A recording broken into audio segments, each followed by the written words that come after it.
Hi, and welcome back to More Than a Lumpy Jumper. I've been reflecting on love this week because I'm going to be away from my beloved for what I call Love Week, aka the week leading up to Valentine's Day. And so this episode that I chose to reflect on aired almost exactly a year ago when Bobby and I dedicated a whole month to episodes on different aspects of love and leadership. And I'm going to be reflecting on our episode being a lovely leader. Love and leadership. I wish those two words were found more often in the same sentence. And it's become a bit of a mission for me, and I think it's particularly important in light of current world events. We often talk about powerful leadership, but I think we need to remember that that isn't talking about the leader wielding power, but the power is in the impact of the leadership to create change. And now, because I'm a massive hippie, naive, a snowflake, or woke, I've always associated leadership with the ability to create positive change. And that's why I think it's so important for love to be associated with leadership. Bobby and I were both brought up with the servant leadership concept when we were in the army. And so I've always understood that looking after the people on the front line or at the client interface, if you're talking corporate, is fundamentally good for the organization. At the very least, treating people with basic decency and allowing them some dignity. And so while I find myself reflecting on the episode, I do remember that I waffled a little bit about finding love and leadership in Army doctrine. Now, I still haven't been able to find the historic British Army doctrine document that I was referring to, but I did go down an Army rabbit hole, but this time with the US rather than the British Army. And I found an article on the servant leadership model by a gentleman called Mr. Hunter that was written in 2004. That basically said that love is one of the foundational principles of military doctrine. And he defined love as the act or acts of extending oneself for others by identifying and meeting their legitimate needs and seeking their greatest good. And then I found an article called Love and Leadership by Sergeant Major Anson C. Jordan Sr.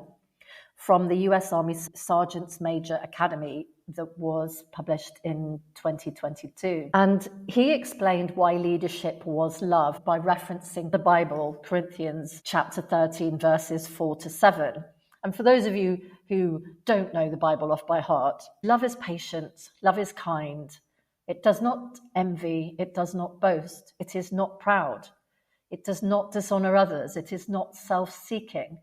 It is not easily angered. It keeps no record of wrongs. Love does not delight in evil, but rejoices with the truth. It always protects, always trusts, always hopes, always perseveres. And there, in my mind, are all the attributes that I would expect to see in a good leader and a powerful leader. If we look at it a little bit more carefully, love is patient. That's talking about self-control, emotional management, where your energy is positive, effective, efficient, calm, logical, and rational. Love is kind. That's giving attention, appreciation, encouragement, motivation. Love is humble, so that there's authenticity, self-awareness, vulnerability. Love keeps no record of wrongs. There's no cruelty or spite, no retribution or vindictiveness. There's no self-serving actions. Leadership isn't about the leader. It's about the leader's love for the people they are leading. And love is a verb. It's an action. You have to do it, and then you have to keep doing it. Love is a commitment, both to the organization and the mission and the team, but also to themselves as a leader and to the people that are being led. As always, if you've already heard the episode, have another listen, as there are always nuggets you'll have missed. If you're new to the podcast, jump in here in Love Week and join us for being a lovely leader. Hello there, and welcome back to More Than a Lumpy Jumper. This week, in the words of legendary Tina Turner, what's love really got to do with it? Love in leadership. Is there a place for it? And if so, what does it look like? Come and join us for being a lovely leader. Happy Valentine's Day, Bobby. For tomorrow, what, that commercial codswallop? Yes, happy Valentine's Day indeed. Do you get to Oh God, celebrate? you're a Valentine's Grinch. I'm not. I've been turned into a Valentine's Grinch by my darling husband. So I'll have to tell you this little story before we actually get into it. So the very first year I was with him, I went on and on and on about Valentine's Day. So nothing was going to be much of a surprise. So I get home from work, and on the table there is a bunch of dandelions that he has made the effort to pick out of a ditch. Oh, A sweet. Terry's chocolate orange, and an invite to the little chef down the road for dinner. I nearly went mad. So, of course, I got dressed very sulkily, thinking I was being taken to Little Thief. Sorry, Little Chef, should I say. Got into the car where there was an enormous box of chocolates, a huge bouquet of flowers, and a very posh dinner in this restaurant. So we were then booted out of the restaurant by 9 o'clock for the second sitting. We'd had to contend with a harp player sat behind us all the way through for dinner. Oh And I my got into Lord. the car and said, "Mate, if we stay together, you never have to do that again." So ever since, we have not celebrated Valentine's Day. So I'm sorry to all of those lovers out there, but happy Valentine's Day to you. But we will be doing other stuff. So there. Yeah. I guess, yeah, my husband is not very romantic at all, and it frustrates the hell out of me, but then I have to remind myself that his love language is very different. He does things and he remembers things, or he does like little things throughout the year. So I can forego a big bunch of red roses and dinners that are just going to make me fatter. I agree. And Ash will be grinning all over his face, as being the lovely person he is listening to the podcast, that I have forgone Valentine's Day, but he does all sorts of other things to show how much Every I day's Valentine's Day, Bobby. There you every day. go. Oh God, he'll be grimacing somewhere listening to this now, probably Ash, vomiting in you a bucket. romantic little thing, you.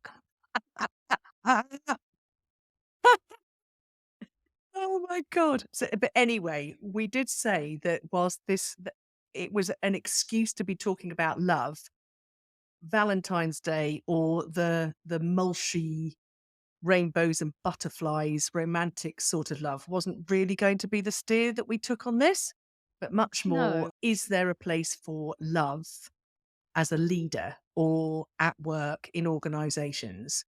So I think that that's going to be the premise of our conversation today, unless, as usual, we have a surprise for each other with having come at it from an entirely different angle. So I'm going to let you start to see where we start and end up. Yes, I think where we start may not be where we end up. I think that this is a little bit of a sort of favorite of mine. And I think I've talked about it before in terms of when I left the United Nations and I was sort of looking at leadership, starting to look at how it worked, particularly in the humanitarian sector, and where I'd felt that weirdly, there wasn't an awful lot of love there. And I'd been to this workshop at Oxford University with the Oxford Character Project where they talked about leadership and love. And it struck me that all of the conversations that I'd had or read or seen about leadership didn't really talk about love in that way. I think it was implied in a lot of the things that we talk about. And we'll talk about the sort of behaviors that for me and for now, for for other people that I've seen, that actually is a reflection of love in leadership. People didn't sort of say leadership is love or there is love in leadership. And I've referred to this book before by Kathy Granville Chapman and Emmy Bidston, which is Leader, Know, Love and Inspire Your People. And I'll put that in the link again. It's really interesting concept. And I remember afterwards I was kind of, I go through these phases where I'm, like a bit like a cult. I'm sort of, oh, it's as if I discovered it myself and I'm posting about it everywhere. And a number of people in the comments said, oh, I'd never really, love and leadership wasn't really something that I'd come across. Even people who really are from that servant leadership background of the military. And so I thought that was interesting that we don't really, not often, or many people don't talk about love in leadership, even though, as I said, lots of the behaviors that we talk about as good leadership actually are really a manifestation of love. Yeah. And, your mention of the military, I just want to hop in here. We will hop around because that's what we normally do. But I'm almost feeling quite proud of myself today that I will be the first person bringing up the Harvard Business Review, because it's usually my incredibly intellectual partner here who is the first person who's read something from there. But I came across this article from them called "Can You Really Power an Organization with Love?" by somebody Oh, called nice. Duncan Coombe. And again, I'll put that in the links. But there's a number of things that they say. But what struck me, as you said then, about people in the military going, "Oh, it's not something that we've come across," or even with servant leadership using the word love, is that love is more, and this is from their research, love is more often spoken about, if you're not using the word, in companies that are founder led, family businesses, and, believe it or not, the military. And that's what their research has shown. And I was like, wow. And what they're saying is because of the high levels of personalization.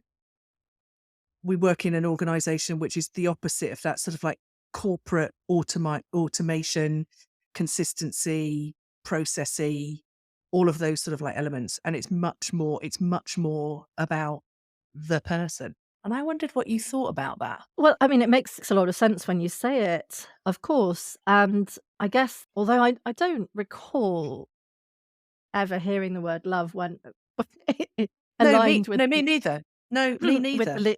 the military, with leadership when we're in the military. Although now you've said it, I've got just having a little flicker in my brain about something that I read while I was sort of particularly looking at this issue of love a couple of years ago, and I do think that there is a document, which I've never been able to find because it's old military doctrine, and I might be making this completely up now, but I'm sure that it was either the British or the US military did used to have something in their military doctrine, which is a document was drafted, and I don't know that it ever became, Saw we're that. talking 30 or 40 years ago, and it did have references to love in it, which seem to have been taken out of the modern military doctrine. Again, as I said, I think that there's an element of it's implied because, all those behaviors that we talk about, you know, listening, investing, and really knowing your people, caring and showing you care about the people, vocalizing your love, i.e., appreciating them, Yeah. respecting them, encouraging them, thrive, so that they thrive and succeed and support them. All of those things that are inherent in, particularly in servant leadership and other types of leadership, not all elements of leadership, but are all manifestations of love. They're all Yep. things we do for people that we love. And so I do think that there's an element of it's not necessarily overtly being referred, the word isn't used. And I do think you're right that you see it more in smaller, more intimate companies or organizations. And I think one of the things that I've been reading about is this word intimacy, which you also don't seem to see referred to in terms of leadership because everyone thinks of naughtiness and nakedness when we talk about intimacy. But, intimacy is the same thing, noticing, showing interest, remembering small things about you, the people, small acts of kindness. I'm going to come back to that in a little bit. But I do think that, there is an element of intimacy that makes sort of love leadership, servant leadership more easy, Yeah. easier, And I, easier. That's the no, word, making words up now. yeah, I agree. And so, I haven't tended to be in founder led or family businesses. I have been in the military, and a bit like you, I don't remember the word love or intimacy being used. And we're not even going to get into intimacy in the military. I don't think that's for another whole different type of podcast. Um, but I think that love isn't necessarily so much about the word or a feeling as the act. as the action. And intimacy, I think, goes back to that higher level of personalization closer in, so that you really know your people, you know how they tick. And all of those other things that you've said about appreciation, listening to them, training and supporting them, nurturing them, all of those being acts of love. So, and this article that I read says that it doesn't necessarily actually need to be the word. It's about action speaking louder than those words. And I think that's where I'm at with it. And the other thing that they say is that it's not necessarily rainbows, unicorns. And for all those people out there, whilst I was working in HR, who referred to me as fluffy. So for Fluffy. anybody out there, when I was working in HR, who referred to me as fluffy, there is absolutely fuck all about me that is fluffy. It is not fluffy to want to care about people, to support them, to train, to develop them, to make them the best they can be. And so often I think that where I have seen love at play, or the word being used, is tough love, where, and I don't even know that that's the right way to define it, but in actual fact, to do all of those things that you want to do, sometimes you have to have those honest conversations. And we talked about this the other week, but the honest conversations with you is an action of love to make people better, to get the best out of them. So I think that with what you've been saying about the words, it isn't about the words, it is about the actions. Yeah, I like that. I mean, love is an action. It's a verb. Yeah, I think that's one of those issues that people struggle with. They think that it just sort of happens. Love, particularly in romantic relationships, that I'm just going to be, I'm in love and now everything's perfect. But actually, love is something you have to do, and you have to keep doing. You have to keep doing things that are love. And I may be misquoting Saint Brené Brown, but I'm sure I'm sure that in one of her books, and again, I'm not entirely sure which one, she talks about love, that hate is not the opposite of love. Actually, It's fear. fear is the opposite Absolutely. of love. I came across that Yeah. too. The ego is what drives fear, but love comes from, a life. And I think this is how she says it as well, as a life well lived. It's coming from within. It's not being the persona. I mean, last week we were talking about speaking from the heart and actually being, and we've talked about authentic self, and that's where love actually comes from. But I also think the other thing I was going to say about love is that, especially from within an organisation setting, there's a couple of things I wanted to say actually. The first one is that those out there who are critics of the word, or think that, being in that mode makes you a bit soft and all the rest of it, I'm not decrying the fact that it's got to come with balance. It's got to come with some level of head work to it as well, the logic, the strategy, the numbers. But what I'm suggesting is that you don't necessarily do one without the other, so that you can lead from the heart and from care, but you regulate it with logic and reason. So from a work perspective, you need both. I'm just going to pause that for a moment, because before I forget the other thought I was having, that level of personalization, I think that somehow, or sometimes when I've found myself really tired with an organization, is that I feel, or I have felt, like it's just me who cares, and there's swathes of others around me who don't know how to do that, because they are head led rather than heart led. And we've talked about the ripple effect and starting with your own team. But what I do find is that those organizations where you can really feel it, really sense it in their culture, is where somehow they have made it almost like, this HBR article uses it like this, but I get it, use it like their operating system.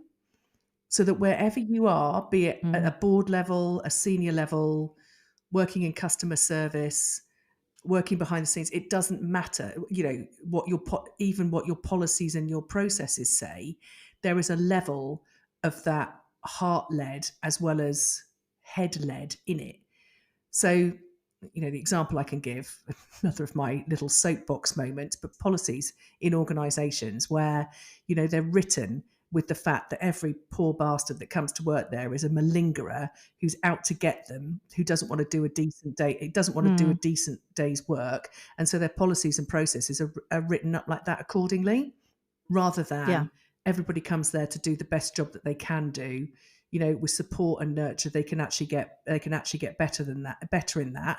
And there'll be the odd one or two who's got some trickiness, but again, you can treat them in a decent, respectful way to either move them along and move them out, because that's the reality of it, or get them to be better. But if your policies are saying one thing whilst you're allegedly a heart-led organisation, that's when you find your operating system at odds with each other. I wholeheartedly agree with that. I have experienced that, where effectively the policies are that assuming that everyone is just on the take and is untrustworthy. And actually part of love is trust. When you love someone, you trust them. You put an environment of trust around them. And as you said, if someone then takes the piss or whatever, then you deal with that. But you don't tar everyone as if you assume that they're already, every single person is out there, so that the policies are there that actually, and in my experience, those policies, those types of policies make people's lives really difficult. So they add an extra layer of bullshittery. I love that. For want of a better word. Bullshittery. Bullshittery. I think the word is bureaucracy, isn't it? Make your life, if you're traveling for work, or if you're having to spend time away, or, making claims for things that you're entitled to, like your leave, they make it really difficult. So you then have to, and it not only does it put stress on the people who work there, but it also takes time, because why the hell would I use my free time to do the administration that relates to things that I have to do for work that I have no choice about? So then you are then spending time during work dealing with bullshittery rather than actually getting on with work. So it just doesn't make any sense for organizations, as far as I can see. And I do think this issue of trust is really, really important, because, as you say, it sets the environment for the way people work. And also, as you said, it's basically saying, we're saying we do this, but actually we don't. Our values are not aligned with what we are purporting to have as our values. So yeah, I'm a really big one on that. And I think that the other important thing to notice or understand is there's tons of research that shows that organizations that are truly modeling that sort of love leadership, whether they call it love leadership or not, but the elements or the behaviors, the actions, are ones that are going to be more successful. Because I'm going to go into a little bit of science. Hello, science. Oxytocin is a hormone in our body that is associated with love. And it's also associated with physical love, because it's associated with, it's released when women give birth. It's released when men come. I think it's also released when women come. And it's a feel-good hormone. It's one of the reasons why mothers still love their children when they're screaming and squalling, is because it actually, when they breastfeed as well, they release oxytocin. It releases a good feeling. It's associated with dopamine as well. And so when we are in a environment where we feel loved or see behaviors that our brain associates with love, then it raises the oxytocin in our bodies, and it is good for us. It reduces depression. It reduces mental health issues. It increases self-worth. It increases self-confidence. It increases self-esteem. So it's kind of this amazing reaction to behaviors that are often really, really simple, as we've said, like listening, like showing that you support or showing that you care. Small acts of kindness, like saying thank you and appreciating. All of things that actually, whether you call them soft skills or not, because I don't like those words, soft skills or fluffy, they're not fucking fluffy. They are human being skills, but they are also really good for business. I agree. I That's know, I my agree. rant. There's in a similar vein, although nowhere near as sciencey or sexual as the way that you've just described it, because I am so pious, as we are aware. That's a joke, by the way. There's a book by Adam Grant, who I love. There's the word again. Who I think I was talking about before. His book Think. This is one called Give and Take: A Revolutionary Approach to Success. And he tells stories in this book about connection, and the things that you've just been talking about, are all things that create connection. So he gives examples of where you show a human being the benefit to other human beings of them being a human being. So there's examples like a call center that's cold calling around giving money to scholarships for people to attend university, and they get to meet those who have benefited from a scholarship. So they then have more skin in the game to help more people like that. There's another example of radiologists, and whilst you have to hope that their diagnostic accuracy is brilliant, there was research done to show that their accuracy went up by 46% when they added a picture of the person to the scan they were looking at of their brain. And so I'm with you on all of those things, which is creating connection, because I also think it supports performance in a business and the resilience. And when you get into that, for want of a better word, intimate relationship with somebody in the workspace, without it necessarily becoming sex or anything like that, that you want to do better for others. So I'm concurring with your rant wholeheartedly. Simon Sinek, also Saint Simon Sinek, he has a book out of his many, which is Leaders Eat Last, Why Some Teams Pull Together and Others Don't. And he does a lot of referencing to the military, the environment in which the military operates in terms of looking out for each other. And despite the fact that in military there are, very steep hierarchies, that doesn't matter. This idea that the leaders are servant leaders, and he talks a lot about servant leadership in terms of this caring, respecting, and showing very clearly that you are there, the serve to lead motto of Sandhurst. And while lots of people scoff about it, say, well, that isn't shown, but that is the ideal, that the leader is there at the back when people are having things they need, and at the front when they're all off to go into some dangerous situation. And so I think that there's a lot of recognition that love, whether we say the word or not, but I wish we would. I think maybe that one of the issues that I wanted to talk about in this episode is that it seems to be the word that everyone's scared of saying. And I know that there are lots of people who feel very uncomfortable when we say leadership is love. And they're like, no, it isn't. No, it isn't. Oh, no, that makes me feel uncomfortable. But why? Why do we fear saying that we love people? We love the people that we work with. We care about them, or we should do. We care that they succeed. We are happy when they succeed. We are thrilled when they get a brilliant job somewhere else, and not because we don't want them to stay, but because we've watched them grow and we've nurtured them into a little butterfly that can fly away, or not, or we watch them in our own companies grow. I think that it just makes me a little sad, I guess. And I am a massive hippie, so there you go. But I do think it's sad that we can't just say love. We're afraid of it. I think it goes back to the very limited definition of it.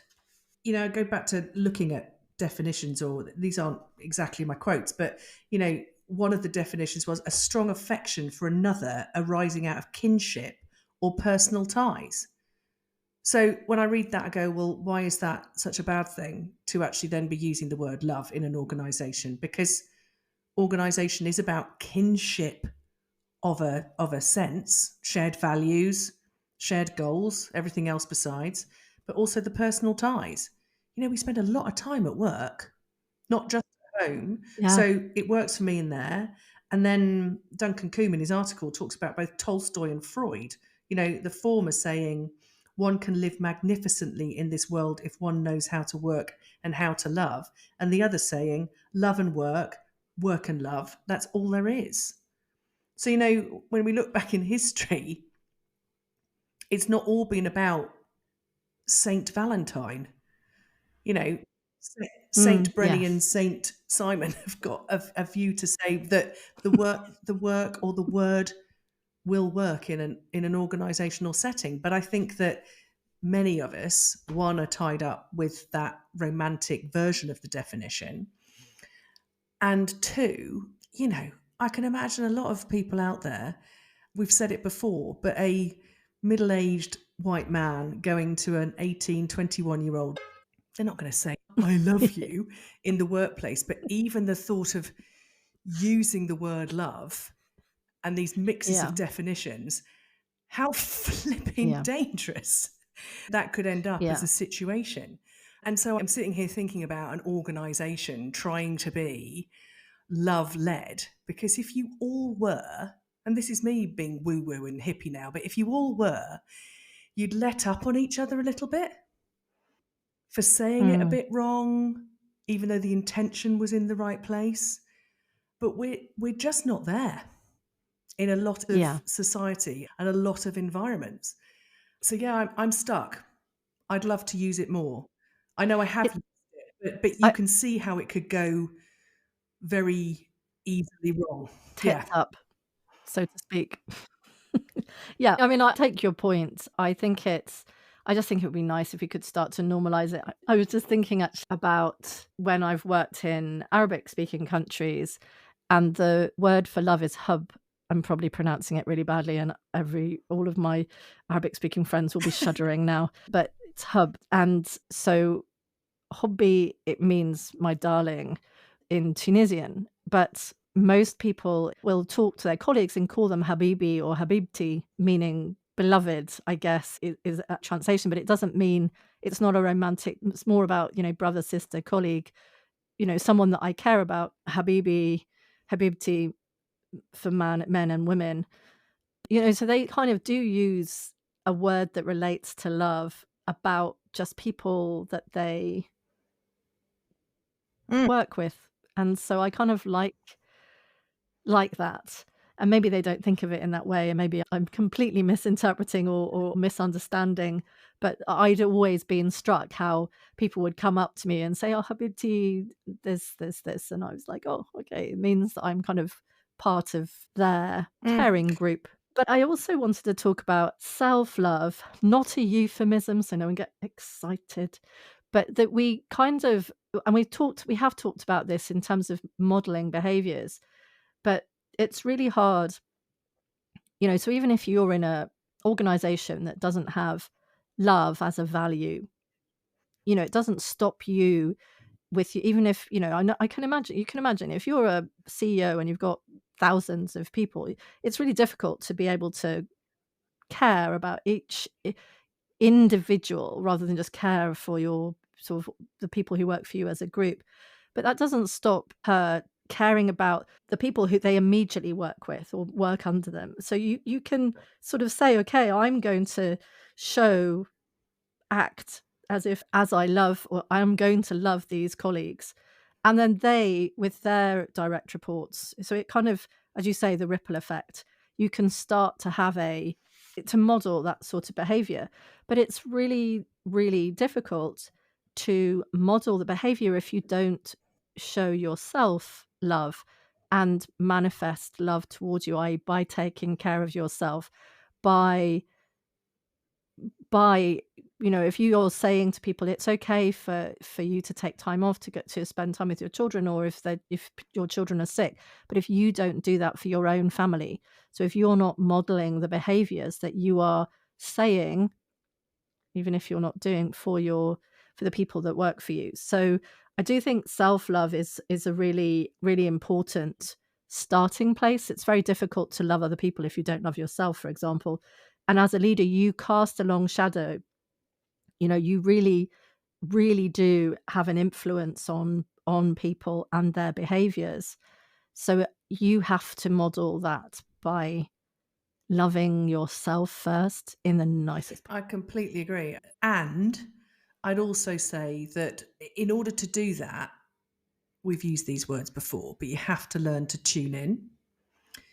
what that looks like and what you're capable of. Because I think that the other thing to add to that is that the other piece, and it goes back to what I've just said about the situations that you might find yourself in an organization, but it is equally normal in an organization to find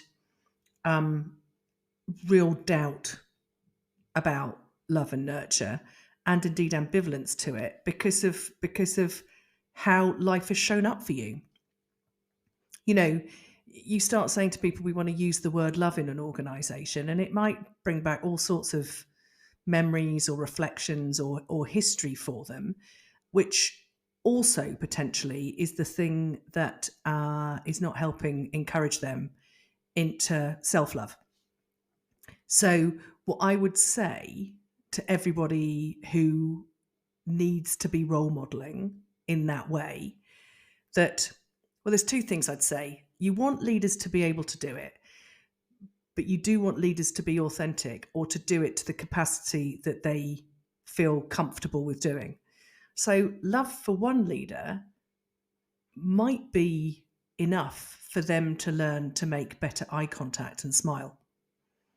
They might not even open their mouth, but that would be more than the averting eyes or not smiling that, we've experienced with leaders. But also, if there are others around you who are better at doing it, take your lead from them. I've worked for bosses who would say to me, I'm not a people person, that's why I've got you here.